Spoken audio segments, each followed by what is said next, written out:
Greetings, ladies and gentlemen, and we are back, of course, with the case 4. And this one is more of a serious one. You see, I won't have that big of a smile on my face because now we're gonna have to sit down and be more serious. And why am I saying this? I'm saying this because today we're gonna make the case for Dragon Ball Super.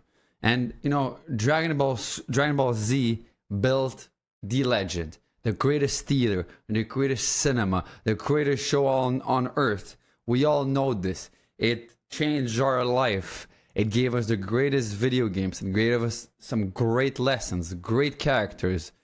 But came Dragon Ball Super, and this one has been living in its shadow since the moment it came till the end of the anime. It was called flashy.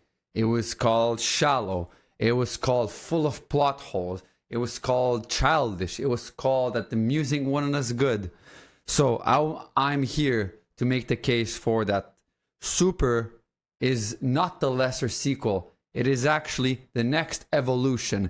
It is continuing the legend that Dragon Ball Z built. And we're going to hit the big pillars. I could talk about this for days and hours. I could make a 7-hour video, guys. But there's only so much time in a day. You know, if you guys want a part 2, I'll do it. There's so much for me to say. I had to, you know, these videos are all from the heart. I have some bullet points that I'm going to talk about so I don't forget because there's so much going in my mind. But I had to filter out the least important points, but they were still very important.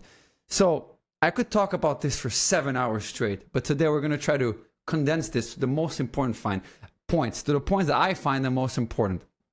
I find that the first most important point that we have to tackle is the Zamasu and Future Trunks saga, because I believe that this saga is probably the deepest moral story out of all Dragon Ball Z, GT, and Super. Because yes, the Cell saga was probably one of the greatest sagas. However, the Zamasu arc was deeper than all of the sagas. The Cell saga was amazing, but there was something special about the Zamasu saga. Next, it's the Tournament of Power, which is the only saga which actually raises the stakes. It's not only, oh, we have to save Earth from Cell, from Majin Vegeta, from Buu, from Frieza. We actually have to save the existence of life as we know it. And this is actually a big lore upgrade that holds together because we have the angels, we have the gods, the destroyers, we have the time rings, we have the branching timelines with Future Trunks, and we have rules that bend because we have now God of Destroyers and we have angels that are even much stronger than them. And these rules, they bend, but they don't break, and they make sense. This is what people missed about Dragon Ball Super. And we're going to talk about, you know, Super, yes, it has great animation. It has great music. It's fun to see the Super Saiyan transformation in 2015, 2020 type of animations. But we're going to take it to a deeper level. We're going to talk about the characters and not the fluff here. You know, Trunks had huge responsibilities. Vegeta had a different kind of pride than he had from Dragon Ball Z. We actually see growth this time. And Goku is mastering martial arts through calm, not through rage, not through helping his friends, but through calm. He is mastering a different kind of transformations that we do not see anywhere. And 17, for the first time, we've seen an android being selfless since Android 16. You guys thought I was going to forget 16. And we see that Broly is finally made canon, and not only is he made canon, but he's actually shown to have a human side to himself. And yes, lastly, I cannot go on without talking about Vegito Blue and Gogeta Blue. Gogeta is finally made canon in Dragon Ball Super via the Broly movie, and we have Vegito Blue who's finally kind of nerfed, and we have actually a canon explanation for it. So these are peaks that actually have a significance, and they're not a band-aid to fix every single evil that we have on this earth. And I'm not here, guys, to tear down Dragon Ball Z. Absolutely not. Dragon Ball Z saved my life. Dragon Ball Z changed it. Dragon Ball Z was amazing. It was huge. And it provided with childhood memories, great games. It built the foundations for all anime, for all TV shows, for all fighting movies, all fighting, anything you want. Even you have some UFC fighters having the Super Saiyan hair. Shout out Charles Oliveira, because he's the one who comes out with the Super Saiyan hair, illuminated by God with the golden hair. And you know, I'm going to show why Super earns its place right beside it, and if not, on top of it. So this is the keys for Dragon Ball Super. Firstly, I want to talk about the Zamasu saga and the Future Trunks saga. This saga really was a very deep moral story. It's a saga that even left Toyotaro as saying that, wow, it really has a different kind of meaning. This saga hit different. You know, we had Cell. Yeah, it was a creepy saga. We had Frieza. It was emotional saga. We had Boo, which a lot had happened because you had multiple evils there. You know, we had Beerus, who came in as an evil. But there was something different about Zamasu, because this was a completely different concept. We had, for the first time in the history of Dragon Ball, we had the Supreme Kai, a god who was supposed to be good. He became evil, and he was a Supreme Kai who was an apprentice, and he was looking for some kind of justice. You know, it was the godly kind of justice that only a god could resolve.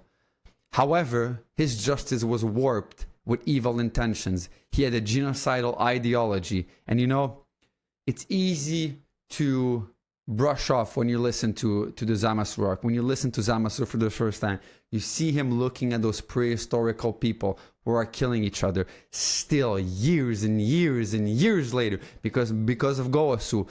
Gowasu shows Zamasu, hey, you know, there's going to be some good later in this life for the civilization. And they go on and see that actually, no, they're still fighting. So this actually proves a point from Zamasu, says, you know, I have to go over with this plan. These mortals are not good. They are evil. And we need some divine order. We need a utopia. And for me, if I want to eradicate evil since it's my responsibility as a god, I need to erase those creatures. And you know, it makes you think, you know, maybe it's not all wrong. I not just want to destroy Earth for the sake of destroying Earth. I don't want to destroy Earth because someone told me to, like Cell. I don't want to destroy Earth because I'm just an evil, genocidal, crazy guy like Frieza is. I don't want to destroy Earth just because I was revived by Babidi and I don't know much other than destruction and I'm super strong. It is, now I actually have a deeper reason to do it.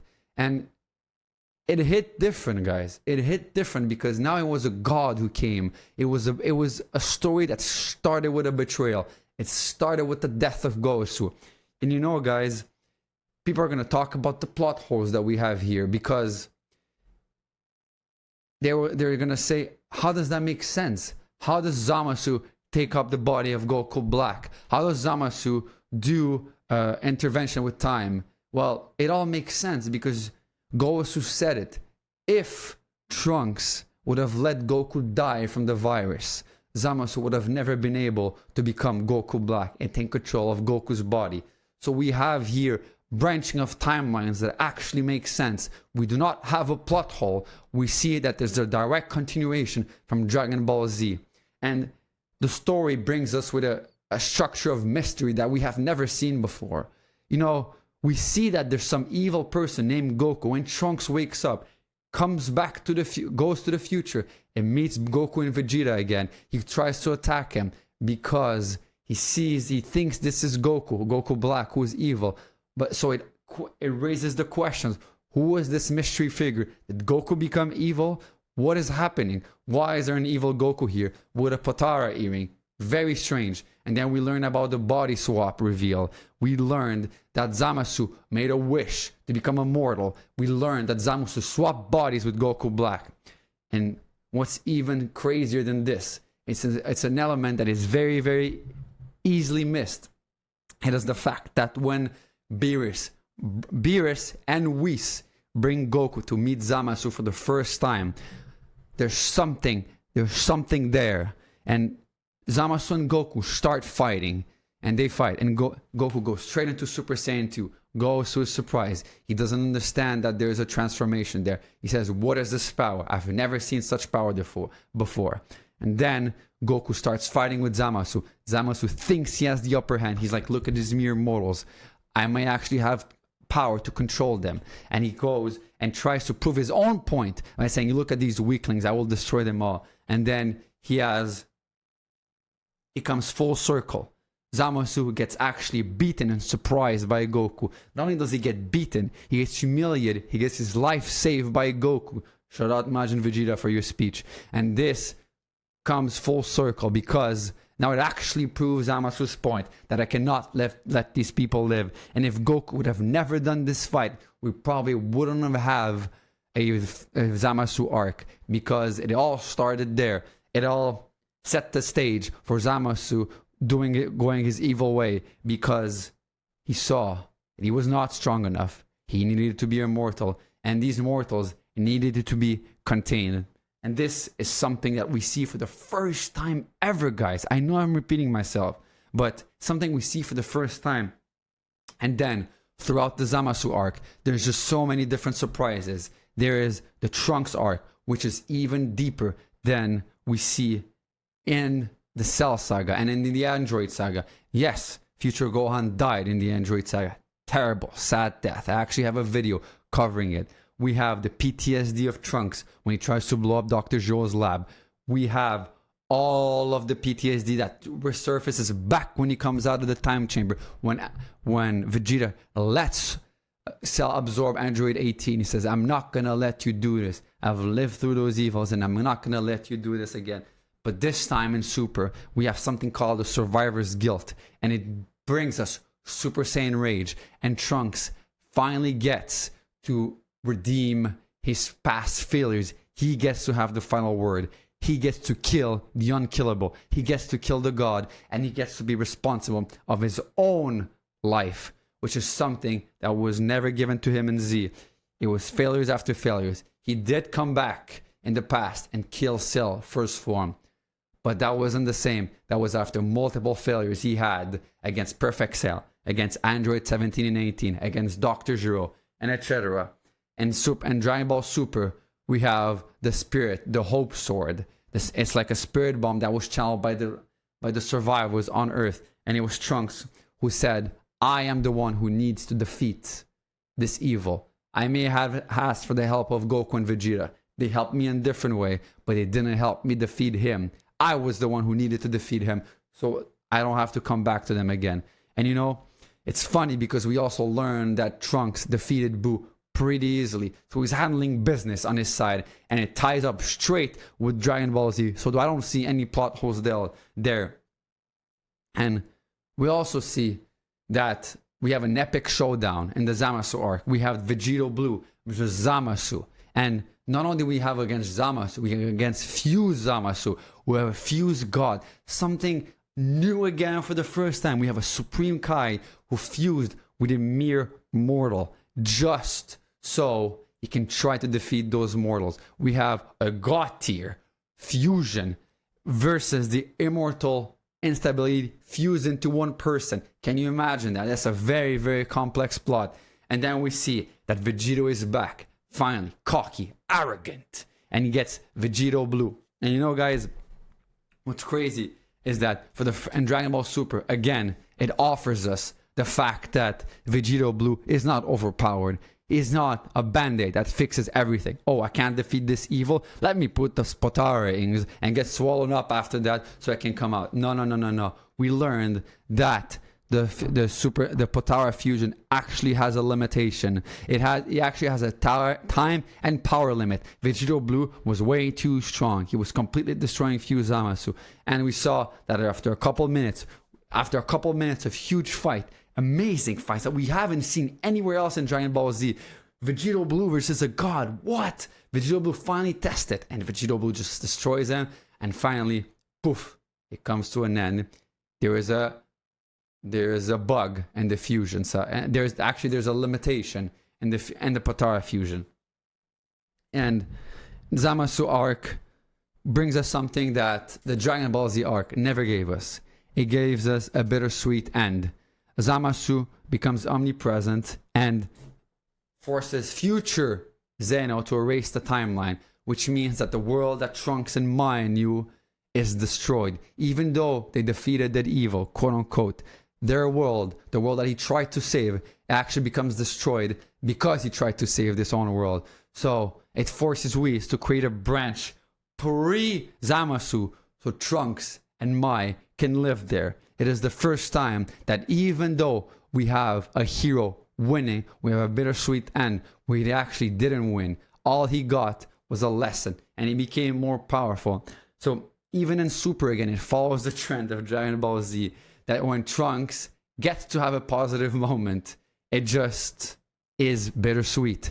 So like I've said before, Dragon Ball Super just follows and builds off the legend that was built by Dragon Ball Z. And you know, guys, all of this that I explained not only is amazing, not only is it sick, but it is all coherent. You know, there's the time travel. We have the branching timelines that everything is explained. If Goku did not die, because Trunks came back and saved Goku, Goku was able to be absorbed, not absorbed. We'll have to have the body swap with Zamasu. And then we had the evil Goku Black that was there. That made sense because of what the Trunks' actions. So actually time travel had future implications. So the Trunks meddling enabled the path for Goku Black. And then we have Whis, who comes in as an angel, stronger than a god of destruction, the only one who can do it, fixes and brings in the solution for Trunks. And then at the end, we have, but Zamasu is supposed to be immortal. Yes, but the only solution is someone even stronger than a god or an angel. We have the Zenos who have to actually destroy this. And because they're childish, they're going to be very easily triggered. And you know, guys, the character payoffs, there's just so many of them during Dragon Ball Super, which just makes the TV show special. You know, Future Trunks is not just for nostalgia. His story is deepened, and he finally gets to have the decisive hero moment that we all crave for him. We all crave for him to finally be the one that saves everyone, saves his world. And in the end, he does do it, but not in the conventional way. He actually has to, his world ends up being destroyed because he destroyed Zamasu. Because there was a plot in the Matrix. There was a hole there. Zamasu was supposed to be immortal, but then he fused with immortal, he was like half immortal. So it just created a warp in time, which was complete. So it necessitate the help of what's his name, Zeno, to completely destroy the world. We have Vegito Blue. His character is also deepened, and we have his return. Vegito, we all love Vegito, probably the most loved character in the Buu arc. And you know, it built again on top of Dragon Ball Z. The Potara was clarified finally. We were like, what? It doesn't matter. Goku doesn't need to become this strong. Vegeta doesn't need to become this strong because we just have the Potara earrings. And then Vegito came and he transformed to Super Saiyan Blue, thinking he was this unstoppable guy because he was actually the strongest character in the show, except of course Zeno and the Angels. And I'm gonna say, power for power, he's actually stronger than Whis. If Whis didn't have Hakai, I believe that Vegito Blue could defeat him. That's for another video, guys. But however, we have a clarification that Potara has a weakness, and it's the time limit and the strength limit. Building off Dragon Ball Z and actually answering some questions that we had in Dragon Ball Z. And we have the return of Gogeta, who's finally made canon when we see him become the strongest. And we are aware of his time limitations, but his character becomes deep and he doesn't fuck around. Gogeta becomes blue and almost destroys Broly, but defeats Broly. So in Dragon Ball Super, we have this continuation and the official canon of Gogeta, something we didn't have in Dragon Ball Z. Next on the line, it just makes sense. Broly in Dragon Ball Super, Broly is finally made canon, something that wasn't in Dragon Ball Z. Again, we're just building off Dragon Ball Z. Super's right there with the legend. He has monstrous power. However, he's reimagined. He actually has a human side to him, and we empathize with his backstory because of his dad, and he becomes very, very strong to the point that he's stronger than Goku Blue, and they actually need to fuse to try to defeat Broly, which makes it even more sick and even more crazy. Something that gives us actually a longer storyline for Dragon Ball Super. We have Android 17, who finally returns again. And you know what? We're all surprised by his return. Not only are we surprised by his return, he becomes smart, and he has a disciplined return, because we're like, okay, Android 17 would have been destroyed by Goten. But he actually trained, and we see a more human side to him where he actually loves animals, but he keeps his stoic and solitude that he had in the Android saga. He's in his own island taking care of the animals, but he keeps on training because he knows that he was the one who got absorbed by Cell. He was not strong enough to beat Cell, so he needed to stay strong. So we see a disciplined return from Android 17, something we didn't really see in Dragon Ball Z in the other part. Dragon Ball GT gave us Super 17, but Android 17 makes a better return, which canonically makes sense. He's an android, he has unlimited stamina. And at the end, we're given a major plot twist where Goku actually has to make Android 17 the last man standing, and he's the MVP of the Tournament of Power, which makes his universe win. And we would have thought because he's an android, he's gonna make a selfish wish, which is just to go and want a boat ride with his family. But no, an android made an altruistic wish, something very deep that again is built off Dragon Ball Z, and Dragon Ball Super expands and nails it. We have Frieza that becomes golden, and we're like, how? Again, doesn't make sense. But it all makes sense because they are able to explain it away in Dragon Ball Super. Frieza was talented, just as the monkey Goku. And for the first time, he started to train, and it made sense that why he becomes this strong. But then, not only does he lose to go to Super Saiyan Blue, not only Vegeta was supposed to want to beat him, he teams up with him. They team up with Goku and Vegeta and Gohan and Krillin. Can you imagine? Dragon Ball Super gave us so many mind-blowing moments that Dragon Ball Z gave us, but the one that Dragon Ball Super gave us were as a thanks to Dragon Ball Z, because without Dragon Ball Z, Dragon Ball Super wouldn't be there. But because of Dragon Ball Super's lore and explanation, we just have a deeper and more expanded Dragon Ball universe. This is why Dragon Ball Super is super underrated, no pun intended, and probably even better than Dragon Ball Z. We have, of course, the contributions of Roshi and Krillin. Finally, they're just not useless baldies. They bring in not raw power, because we knew they wouldn't have that power. They become experienced, and Krillin actually manages to beat Goku for the first time since Dragon Ball. We see that Krillin defeats, I think it's Super Saiyan 2 or Super Saiyan Goku, via experience and intelligence, thanks to Android 18. And Vegeta, my favorite character, finally grows. Family first. I made so many videos on him. Go check it out. But shortly, his pride is redefined. He keeps his pride, but he has a different kind of pride. Pride for his family. Pride for the promise he made to Kaba. He actually slaps Kaba around and telling, "You're a Saiyan. Wake up. Wake up, you're a Saiyan, man. What are you doing? And I will win this for you." It discovers a different kind of power. In a different kind of side we have never seen in Dragon Ball Z. And then it gives him Blue Evolution. And he actually manages to resolve to become stronger than Goku in that form and defeat a god of destruction. Something even Goku cannot say. Next we have something that Dragon Ball Super again built off Dragon Ball Z. However, it enhanced it. It didn't just copy, it made it better. In Dragon Ball Super, the stakes are bigger.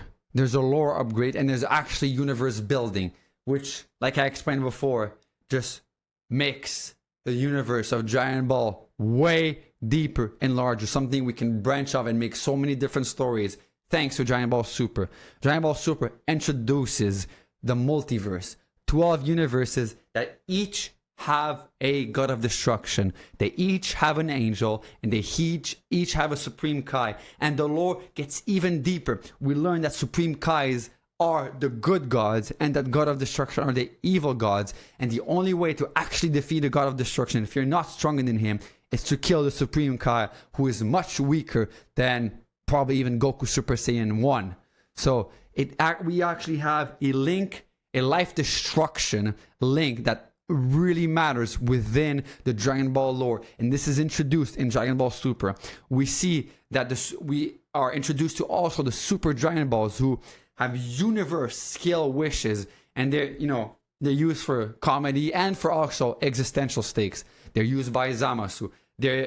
We also saw a different side of Dragon Ball, which is kind of silly and funny, because they see peas and carrots at the end to talk to the Super Shenron.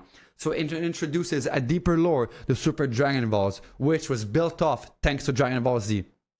The Tournament of Power, something that we have been craving since Dragon Ball Z. Yes, there was a World Martial Arts Tournament, but the Tournament of Power was something completely different. We have craved this, and it was praised by everyone as probably the coolest and the most desired arc.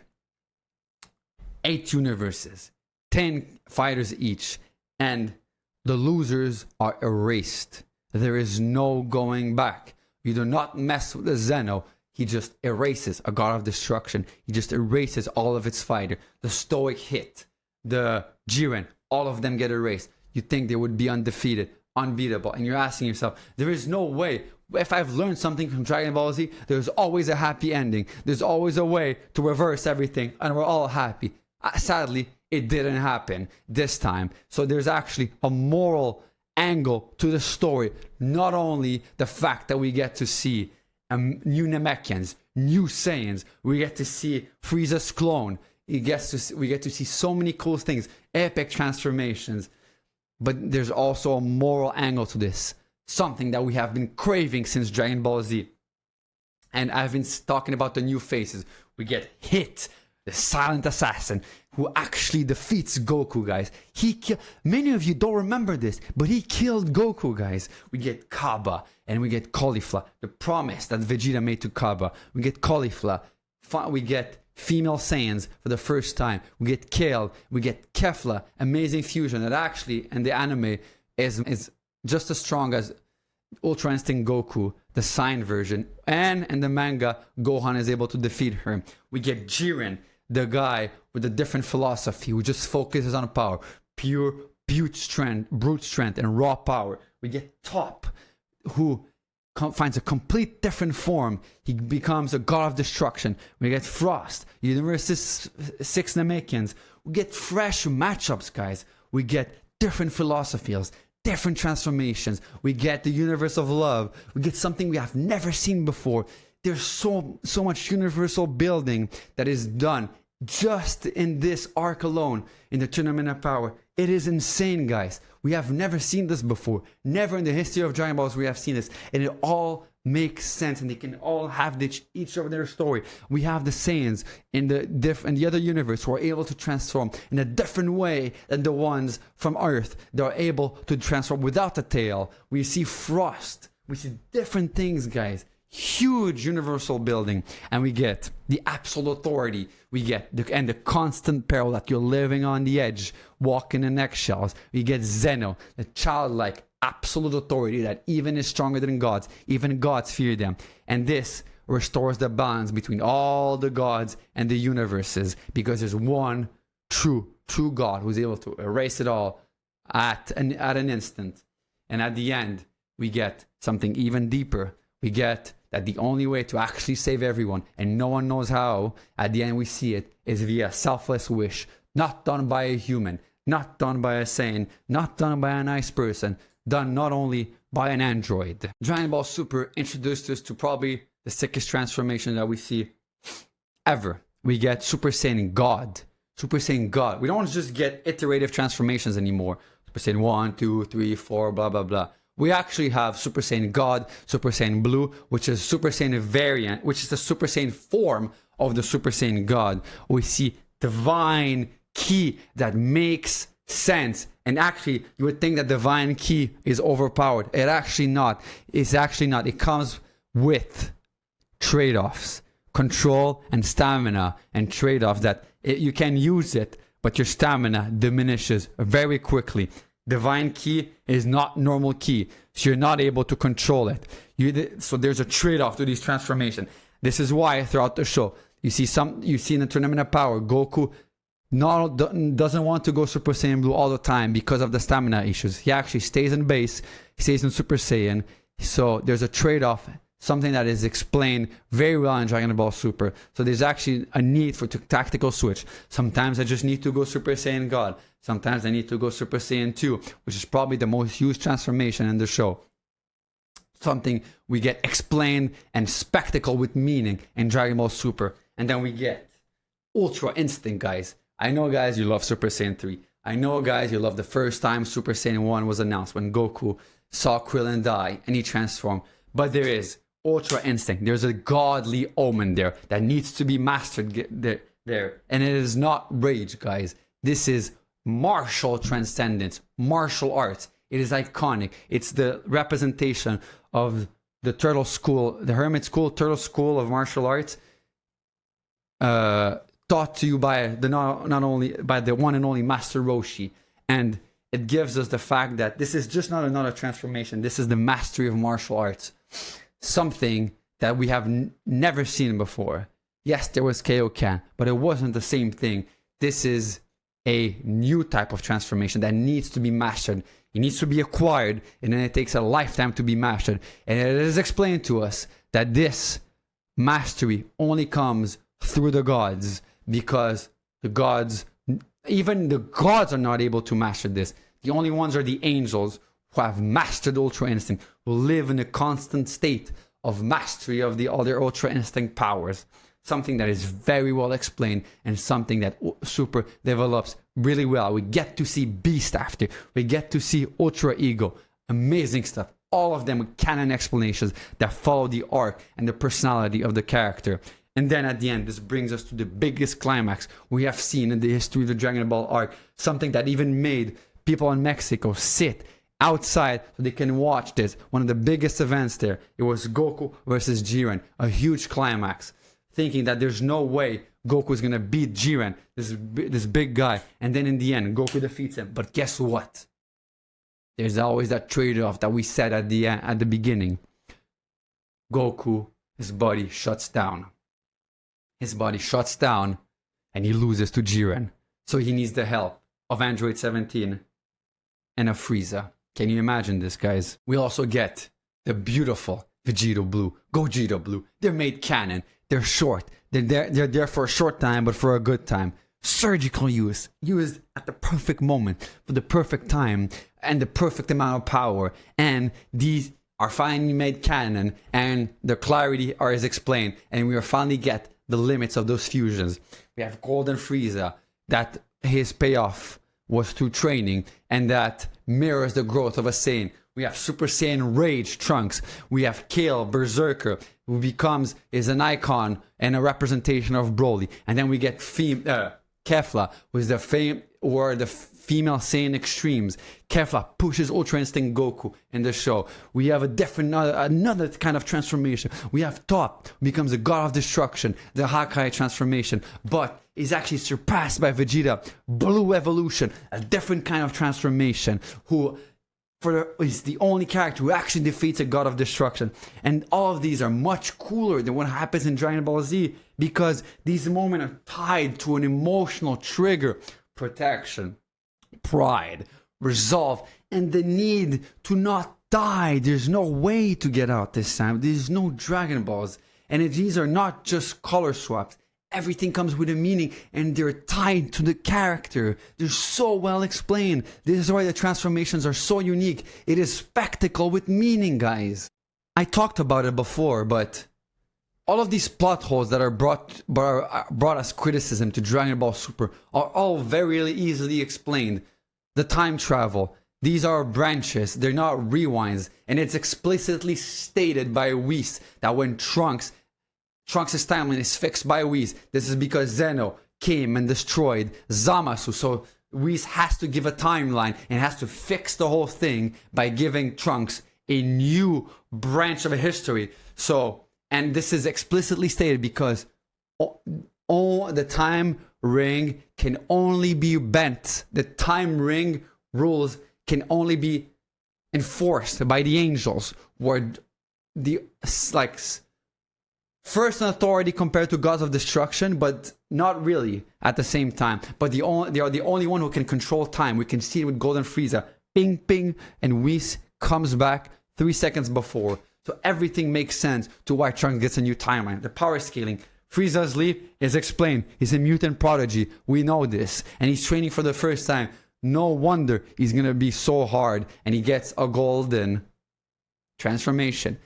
Android 17. It's in the name. He has infinite energy, guys. Years of training and tactics. He learned from Cell. He has infinite stamina. And he trained for years. Something that no android has ever done as well. Just like Frieza, first time training. And then we have Trunks hurting Zamasu. This is very easily explained. He fused with a mortal, so his fusion is unstable. And he was able to do, just like he does in Dragon Ball Z, a spirit bomb-like logic with his sword and destroys half of Zamasu's body, fuse Zamasu's body. We see that the fusion has its limits. And but we're supposed to think that Potara is forever. No. Everything is explained. Potara, time's bound only for mortals because it prevents an easy mode, because if you become too strong, the Potara become too easy. So there's actually a canon explanation. Potara fusion are not just a band-aid for everything. It is actually explained via the Supreme Kais. So we see that in Super there's limits. There's no Dragon Balls in the future. What happens in Trunks' timeline stays forever. Tournament of Power, we see that the Dragon Ball have limits. During the Tournament of Power, there are no wishes to be done. You cannot just revive a universe. You cannot do anything mid-arc. And we see that Trunks' timeline has a limit. We see that whatever happens in Trunks' timeline, it's there forever. There's real consequences. Something we do not see in Dragon Ball Z, guys. And the tone in Dragon Ball Super is different. It's deep, it's moral, it's ambiguous. You get to see more things. It makes you think, and the animation is improved massively. And we see that the characters build character. You get so many different lessons in Dragon Ball Super, and the arcs go hard, guys. So I know in the beginning and still to this day that the reception of Dragon Ball Z is not as great as the one at Super, but that doesn't reflect the quality of the content, because I'm telling you guys, if you keep everything in mind when you do a rewatch of Dragon Ball Super, just listen to these points, and I promise you guys that you will come to the same conclusion. Guys, talking about the Tournament of Power, the design is just insane, guys. It's an insane design. We even get to see gods before the Tournament of Power on the stage, before the Battle Royale chaos, fighting against each other. We see that there is actually strategy this time, and Gohan is the captain, and we see that there's teamwork at the end. Goku and Frieza and 17, all people that wanted Goku dead, all of them wanted Goku dead, but they ended up working together. And at the end, everything is paid off because there's Ultra Instinct breakthrough, and it's a global hype moment, guys. Ultra Instinct becomes global. It is not Super Saiyan. It is a different kind of transformation. The mastery of martial arts, something that only Goku as the Saiyan is able to master this, and only via the angels is this transformation explained. We have a theme of strength versus virtue. We have Android 17 who becomes selfless and restores all, which brings a hopeful dynamic to the core of Dragon Ball Z, something only seen in one arc, which is the most sick arc that goes super hard. It's global, it's modern. The whole world watched Goku go Ultra Instinct and beat the brakes out of Jiren, and at the end, he still managed to lose because everything is explained canonically. There are trade-offs to this transformation. And guys, I cannot state it any more than I have stated again. Broly is made canon. Finally, Broly. And it expands on the planet Vegeta, on the Saiyan history. We empathize with him. Gogeta is canon as well. He becomes blue, and we see that at the end, Broly's friend, I forgot the girl's name, but spares his life is spared via a wish from her. So we have a future story that is built off the movie. It's not just a side movie. It brings us a different movie, a different story that is not seen in Dragon Ball Z. They're all usually side story. This is a canon story thanks to the beautiful creativity of Dragon Ball Super. And this balances the nostalgia with the new lore. We all wanted Broly to be back. And we got him, and it actually made canon. It is actually explained via Frieza, Paragus, and the fact that the little girl saves Broly at the end, brings us to a new planet where he can train with Goku, Vegeta, Whis, and Beerus. So guys, this is where I land. When I compare Super to Dragon Ball Z, I do not see a competition, guys. I see that Dragon Ball Z built a legend, in that it passed the baton to Dragon Ball Super, and Z gave us the language of power, the Super Saiyan 1 transformation, the Super Saiyan 2, the limitations of Super Saiyan 3. We see a glimpse of fusion with Gotenks. We see amazing things. We see Vegeta goes from evil to becoming good and goes back to evil. And all of this, all of this story is given to us by Z, and then Super asks us what are we gonna do with it. Zamasu arc dares to ask us what happens when the god loses faith in creation.